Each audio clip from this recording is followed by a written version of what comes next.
വീട്ടിൽ മാമ്പഴം ഉണ്ടോ? ഉണ്ടെങ്കിൽ നമുക്ക് അടിപൊളി ഒരു കുൾഫി തയ്യാറാക്കാം. അപ്പോൾ ഇത് ഒരു സ്പെഷ്യൽ കുൾഫിയാണ്, കാരണം ഇതിൽ ക്രീം ചീസാണ് ചേർക്കുന്നത്. അപ്പോൾ ചീസ് ചേർക്കുമ്പോൾ നമ്മൾ വിചാരിക്കും അതെങ്ങനെയാണ് ശരിയാവുന്നത്, പക്ഷേ അപാര ടേസ്റ്റാണ്. അപ്പോൾ ഇതിൻ്റെ കൂടെ കുറച്ച് നട്ട്സൊക്കെ ചേരുന്നുണ്ട് കേട്ടോ. അപ്പോൾ ടേസ്റ്റ് ഒന്നും കൂടെ കൂടും. വളരെ റിച്ചായിട്ടുള്ളൊരു കുൾഫിയാണ് mango kulfi, mango cheese kulfi. ഇതെങ്ങനെയാണ് തയ്യാറാക്കാൻ നോക്കാം. ഞാനിവിടെ 3 മാമ്പഴം എടുത്തിട്ടുണ്ട്. ഇനി ഇത് കഴുകി വൃത്തിയാക്കി തൊലി കളഞ്ഞ് അതിൻ്റെ പൾപ്പ് എടുക്കാം. അപ്പോൾ പൾപ്പ് എടുത്ത് വെച്ചിട്ടുണ്ട്. ഇനി ഒരു 15 തൊട്ട് 20 വരെ ബദാം എടുക്കാം. പിന്നെ വലിയ സൈസ് ഡേറ്റ്സ് ഞാനിപ്പോൾ ഒരു 6 എടുത്തിട്ടുണ്ട്. ചെറിയ സൈസാണെങ്കിൽ ഒരു 8 10 വരെയൊക്കെ എടുക്കാം. വേറെ പഞ്ചസാരയൊന്നും ചേർക്കുന്നില്ല, അപ്പോൾ അതുകൊണ്ട് ഇത്തിരി കൂടിയാലും കുഴപ്പമൊന്നുമില്ല കേട്ടോ. അപ്പോൾ ഇത് ഡേറ്റ്സ് നമ്മൾ വൃത്തിയാക്കി എടുത്തതായിരിക്കണം. അതിൻ്റെ കുരുവൊക്കെ കളഞ്ഞ് അവിടെ വയ്ക്കാം. അപ്പോൾ ആദ്യം മിക്സിയുടെ ജാറിലേക്ക് ബദാം ഇട്ടൊന്ന് പൊടിച്ചെടുക്കാം. തരിതരിപ്പായിട്ട് പൊടിച്ചാൽ മതി, വെള്ളമൊന്നും ചേർക്കേണ്ട ആവശ്യമില്ല. അപ്പോൾ തരിതരിപ്പായിട്ട് പൊടിച്ചെടുത്തിട്ടുണ്ട്. ഇനി ഇതിലേക്ക് ഡേറ്റ്സ് ഇട്ട് കൊടുക്കാം. കുരു കളഞ്ഞ ഡേറ്റ്സ് ഇട്ട് അതും ഒന്ന് അരച്ചെടുക്കാം. ഇപ്പോഴും വെള്ളം ഒട്ടും ചേർക്കരുത്. ഇപ്പോൾ ഡേറ്റ്സ് ചേർത്ത് ഡേറ്റ്സും ബദാമും കൂടെ അടിച്ചെടുത്തിട്ടുണ്ട്, വെള്ളം ഒട്ടും ചേർത്തിട്ടില്ല. ഇനി ഇതിലേക്ക് ഈ നമ്മൾ എടുത്ത് വെച്ച മാംഗോ പൾപ്പ് ചേർത്ത് കൊടുക്കാം. ഇനി ഇത് ഒന്ന് അടിച്ചെടുക്കാം. വെള്ളം ഇപ്പോഴും ഒട്ടും ചേർക്കരുത്. ഈ ഒരു കുൽഫിയിൽ വെള്ളം ചേർക്കുന്നേ ഇല്ല. അപ്പം അതും നല്ല തിക്കായിട്ട് അരച്ചെടുത്തിട്ടുണ്ട്. കണ്ടോ, നല്ല പേസ്റ്റ് പോലെ ആയിട്ടുണ്ട്.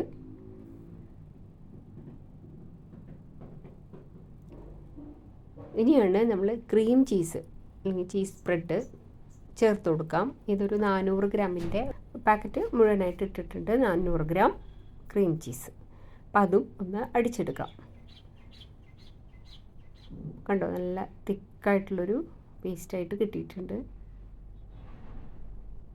ഈ മാങ്ങ, അതായത് മാമ്പഴത്തിൻ്റെ മധുരവും ഈന്തപ്പഴത്തിൻ്റെ മധുരവും ആണ് ഈ ഒരു കുൽഫിയിലുള്ള മധുരം. വേറെ നമ്മൾ എക്സ്ട്രാ ഒന്നും തന്നെ ചേർക്കുന്നില്ല. അപ്പോൾ ഇത്രയേ ഉള്ളൂ. അപ്പോൾ നന്നായിട്ട് അടിച്ചെടുത്തിട്ടുണ്ട്. ഇനി ഇത് നമ്മൾ ഒരു ഡബ്ബയിലാക്കി വയ്ക്കാം. ഡബ്ബയിലാക്കിയതിന് ശേഷം ഒന്ന് ടാപ്പ് ചെയ്ത് കൊടുക്കാം. ഇനി നല്ല ടൈറ്റായിട്ട് മൂടി വയ്ക്കാം.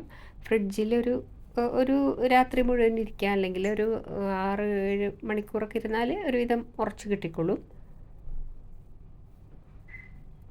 ഭയങ്കര ടേസ്റ്റ് എന്ന് പറഞ്ഞാൽ ഭയങ്കര ടേസ്റ്റ്, നമുക്ക് നിർത്താൻ തോന്നില്ല, അത്രയും ടേസ്റ്റാണ്.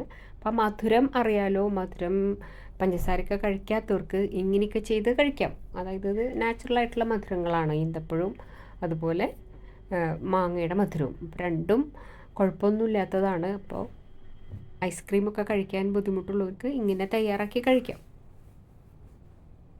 ഇപ്പോൾ കുൽഫിയുടെ ആ മോൾഡിൽ ഒഴിച്ച് വെച്ചിട്ട് അങ്ങനെയും ചെയ്യാം കേട്ടോ. ഞാനത് എടുത്തില്ല, എൻ്റെ അടുത്തുണ്ട്, പക്ഷേ ഞാനത് അതിലൊഴിച്ച് വെച്ചില്ല. എളുപ്പം കുറച്ചും കൂടി ഇതായിരിക്കും. അപ്പോൾ ഇത് ഉറച്ച് കഴിഞ്ഞിട്ടുണ്ട്. ഞാൻ തലേദിവസം ഒരു രാത്രി ഫുള്ള് വെച്ചിരുന്നു. പിറ്റേ ദിവസമാണ് ഇത് എടുത്തത്.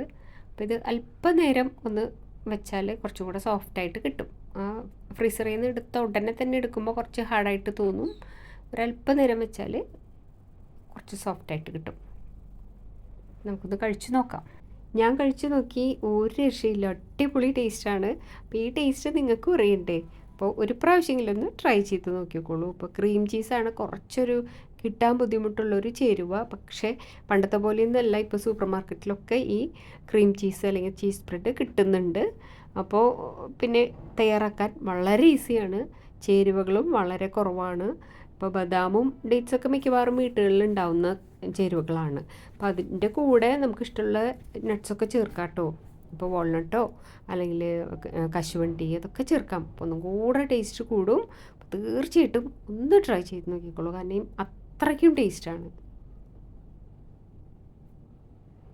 അപ്പോൾ ഈ ചൂട് കാലത്ത് ഇതൊക്കെ കഴിക്കാൻ ഒരു പ്രത്യേക സുഖമാണ്. അപ്പോൾ ഹെൽത്തി ആയിട്ടുള്ള അങ്ങനെ കഴിക്കുമ്പോൾ നമുക്കും ഒരു സന്തോഷം കിട്ടും. ഇപ്പോൾ സാധാരണ ഐസ്ക്രീമൊക്കെ ആണെങ്കിൽ അതിൽ മധുരവും ഒക്കെ ഭയങ്കര കൂടുതലായിരിക്കും. പിന്നെ പുറത്തുനിന്നൊക്കെ വാങ്ങിക്കുമ്പോൾ അതിൽ ചേരുവകളിൽ നമ്മൾ ശ്രദ്ധിക്കണം. ഇപ്പോൾ വെള്ളത്തിനൊക്കെ ഭയങ്കര ക്ഷാമമുള്ളൊരു സമയമാണ്. അപ്പോൾ എന്ത് വെള്ളമാണോ അതിൽ ചേർക്കുന്നതൊന്നും നമുക്കറിയില്ല. എന്തൊക്കെ അതിൽ ചേരുവകളുണ്ടെന്നും പിന്നെ മധുരത്തിന് എന്താണ് അവർ ചേർക്കുന്നതൊന്നും നമുക്കറിയില്ല. അപ്പോൾ ഇത് ഇങ്ങനെയൊക്കെയാണെങ്കിൽ നമുക്ക് സേഫായിട്ട് നല്ല ടേസ്റ്റോടുകൂടെ നമുക്ക് കഴിക്കാം. ഒന്ന് തയ്യാറാക്കി നോക്കണം കേട്ടോ. ഇഷ്ടപ്പെട്ടാൽ ലൈക്ക് ചെയ്യാൻ മറക്കല്ലേ. താങ്ക്